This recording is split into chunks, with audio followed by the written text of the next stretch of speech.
On Saqib से कहता है कि उसकी बेटी उसके साथ नहीं रहना चाहती और वो भी उसकी मर्जी के खिलाफ उसे अपने साथ नहीं रख सकता।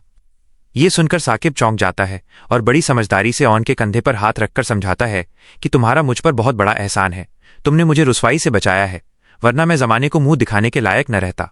साकिब ढांढस बंधाता है कि वक्त के साथ एला और शमसा दोनों ठीक हो जाएंगी और वो खुद उन्हें समझाएगा, लेकिन ऑन साफ मना कर देता है कि आपको किसी से बात करने की जरूरत नहीं है, वरना लोग कहेंगे कि मैं मजबूरी का फायदा उठा रहा हूं।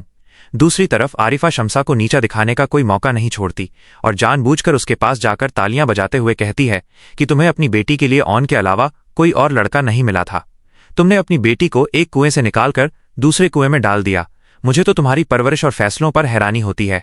ये सुनकर शमसा गुस्से से भर जाती है और फैसला कर लेती है कि वो आज ही अपनी बेटी की जान इस गलत फैसले से छुड़वा लेगी। जैसे ही साकिब घर लौटता है, शमसा गुस्से में कहती है कि अब बहुत हुआ, वो आज ही अपनी बेटी की ऑन से जान छुड़वाएगी क्योंकि उसे वो लड़का बिल्कुल पसंद नहीं है और वो जमाने की बातें बर्दाश्त नहीं कर सकती। साकिब समझ जाता है कि आरिफा ने उसके कान भरे हैं। इसी बीच बी जान वहां आकर साकिब और शमसा के सामने फैक्ट्री के कागजात रख देती हैं और कहती हैं कि जिस फैक्ट्री में साकिब और ऑन काम कर रहे हैं वो अब ऑन के नाम होगी। साकिब को इस पर कोई ऐतराज नहीं होता।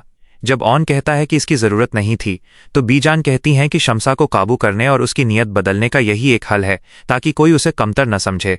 फैक्ट्री ऑन के नाम होते ही शमसा के सुर बदल जाते हैं और वो फौरन एला से जाकर कहती है कि अब ऑन आम आदमी नहीं रहा, वो फैक्ट्री का मालिक है, इसलिए उसने अपना फैसला बदल लिया है। एला हैरान होकर माँ के इस लालच को ठुकरा देती है और कहती है कि आप जो भी करें मैं आपकी बात नहीं मानूंगी। सबका बदलता रवैया देखकर बीजान खुश होती हैं और ऑन से कहती हैं कि अब सब तुमसे इज्जत से पेश आएंगे, लेकिन ऑन कहता है कि उसे सिर्फ एला की मोहब्बत चाहिए, बाकी सब बीजान का है। बीजान उसे आगे भरपूर साथ देने का भरोसा दिलाती हैं और अपनी एक दिली ख्वाहिश रखती हैं कि ऑन अपनी माँ को माफ कर दे और उसके साथ खुश रहे। यह सुनकर ऑन गहरी सोच में चला जाता है।